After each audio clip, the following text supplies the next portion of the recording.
Good afternoon. Charles Moscowitz here. Open lines. What's on your mind? We're live here at all of the live streaming services that carry the show. The flagship station, of course, is YouTube. Other stations include Periscope, Twitch, Facebook, and a list of others that come to you from Restream.io, which subscribes to about 8 different live streams as I expand this wonderful live stream online and build my own station, fulfilling my crazy dream of doing a radio talk show, except now I don't have to have a radio talk show boss looking over everything I say. And in that capacity, you, the listener and viewer, are welcome to join the show. You could either call in, and the call-in number is 617-396-4830. That's 617-396-4830. You can either call or you can video in which case I will see you, you will see me, and we'll live stream together on a split screen. It's amazing. Obviously the big news today is former Vice President Joseph Biden announcing his candidacy for the presidency. And, putting aside the obvious double standards of some of the creepy stuff he's been involved in with women and how if he were a conservative Republican, he would never have gotten away with that. But because he's a liberal Democrat, he's given a pass. I think we ought to discuss exactly what a Biden presidency would look like and why we would want it. And I think that Biden himself, in his announcement, basically presented his raison d'etre, if you will, for running for president, and that is because if you hate Donald Trump, you should vote for me. And what that tells you is that his candidacy and his presidency, which when you come down to it, is a return to Obama.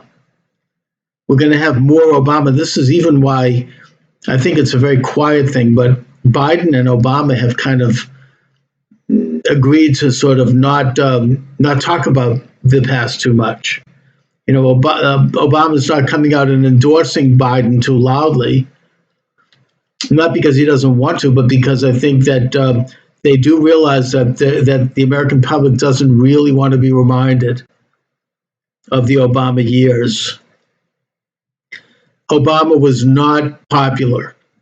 I think that Obama won re-election because Mitt Romney was so incompetent and because Mitt Romney wasn't tough enough and mean enough to take him on, and because they used voter fraud, in my opinion. I mean, I remember this. This was 2012. You had big city Democrat machines coming in with 98, 99% of the vote for Obama.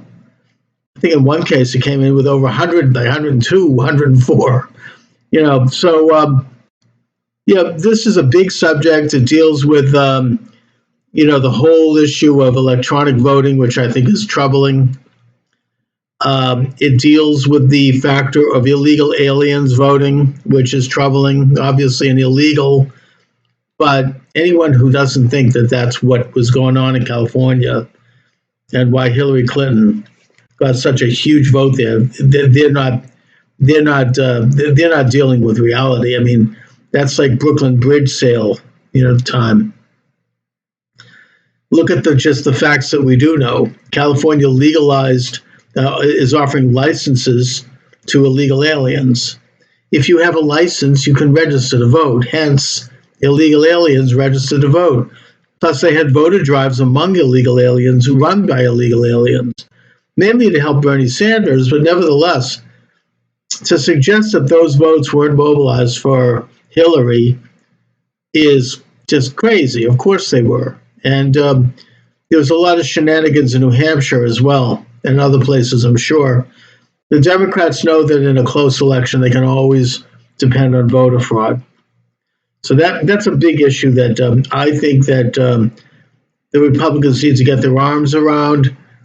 They might not have gone about it quite the right way in the beginning of the Trump administration, but whether they did or not, they were bullied away from it by the most vicious and caustic and ugly attack by the hateful Democrats who know that this is the very cornerstone of their power. And that means that we should urge them to go forward no matter what. Step into the breach, do the right thing, and take on this issue. But getting back to the topic of Biden, do we really want to go back to Obama? That's what this is. That's how Trump should play it. Forget the nasty, stupid stuff. Sleepy Joe, forget that. Ask the American people, like what Reagan brought up in 1980. Are you better off today than you were 4 years ago when he beat Jimmy Carter?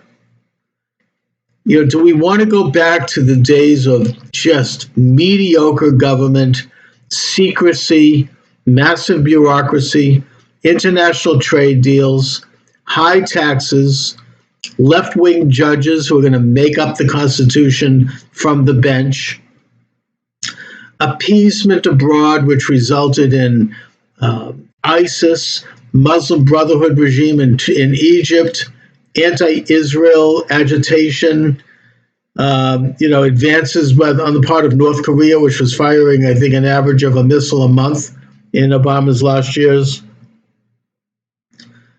Or do we want to continue it with a policy under Trump, which is, on the one hand, not expanding wars, but winding wars down, frankly, but at the same time, using a strong arm and a strong fist to destroy things like ISIS, to stand up to North Korea, to, do the right thing in the world, and to, in a sense, increase confidence in sovereignty and in the advocacy of prosperity, as opposed to Obama's ordeal.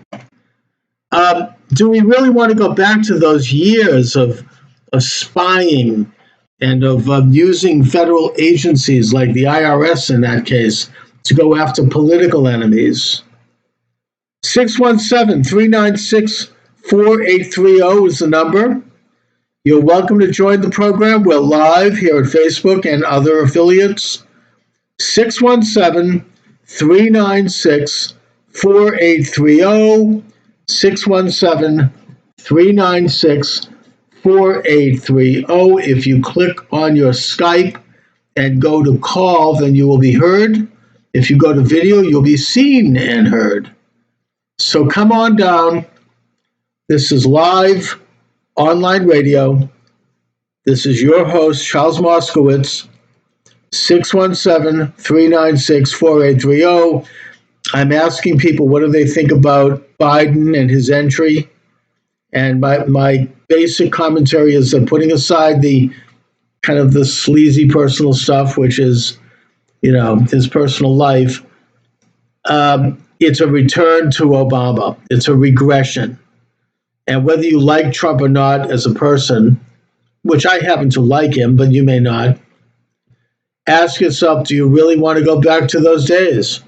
Do we really want to go backward to a country with higher taxes, more regulation, more socialism? The left-wing Democrats are really going off the deep end. Now with Bernie Sanders talking about giving the vote to the marathon bomber, this is apparently one of their big causes. I see the Democrats as having several big causes this coming year, besides the usual causes, which is abortion and welfare. They are infanticide, as expressed by Virginia Governor Northam, who's, by the way, still in office without any problem after having, put out as a college student very racist images, and who said on a radio program that as a pediatrician, he would leave the baby, if the baby's born alive in the course of an abortion, he would leave the baby to die comfortably. That's infanticide. That's not even abortion, it's murder. And it's the kind of thing that no society since before Rome was advocating. I mean, this is the ancient Greeks did this. They would take the baby and after it was born, and they would evaluate the baby and figure out whether or not the baby would be of service to the state, whether the baby had a life worth living. And if a judge decided that it did not, then the baby would be left on the side of a hill to die. This was too much even for the Romans.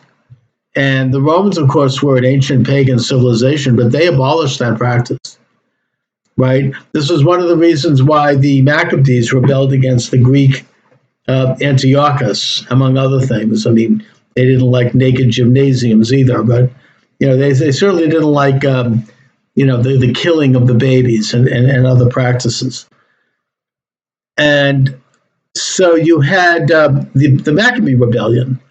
My point is that this is the first time in over 2,000 years that any civilized society, I would even suggest probably primitive societies, is openly advocating this kind of thing, that if a born baby could be killed for any reason. So that's one plank of the Democratic Party. The other one, of course, is to try to do an end run around the Constitution by packing the Supreme Court, because there are too many judges who are, actually reading the Constitution, and by destroying the Electoral College by doing an end run around it through this popular vote thing. And that means that all the power is going to go into the hands of the elitists in New York and Los Angeles and their illegal alien voting friends. So you and I will be disenfranchised. Us, I mean, not me, me personally, yes, but Massachusetts will be probably a part of the clique. But the point is that they won't bother with smaller states.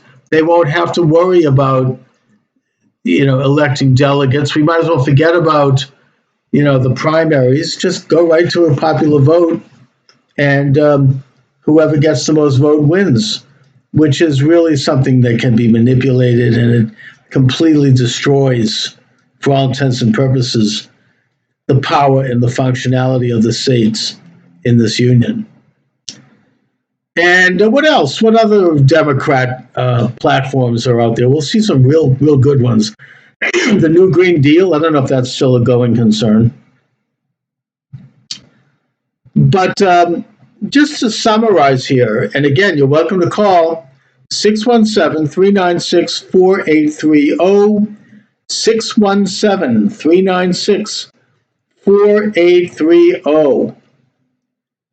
And I try to do the program every Monday through Friday around 12 noon, give or take. I know today I'm a little late. But, one of the great things about internet is that I can be disciplined, but I don't have to be there like I did when I was a radio host, and you had to be in the chair at the designated time, which was great. But this is a whole different deal. Anyway, 617-396-4830. What do you think about Biden's announcement? My contention is that this is going to be, or will be, if he's elected, God forbid, a return to the old, decrepit, corrupt, backward, slow, internationalist, anti-American agenda of the Obama administration. And again, we should remember that it was never popular. I think that the fact that Obama was black helped him. If he'd been a white guy like Biden, he probably would never have gotten elected, which is, I don't know, maybe that's why Biden is now trying to claim to be something else. He doesn't want to remind people of the Obama administration.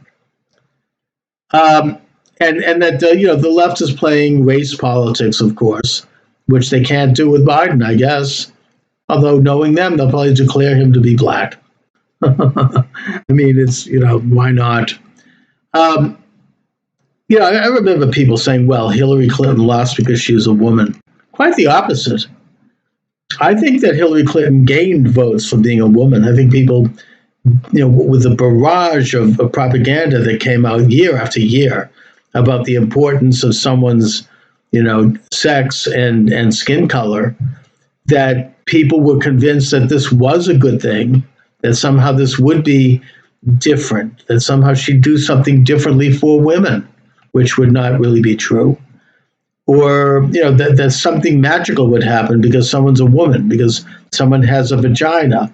So as a result, I think that hundreds of thousands of people voted for her vagina.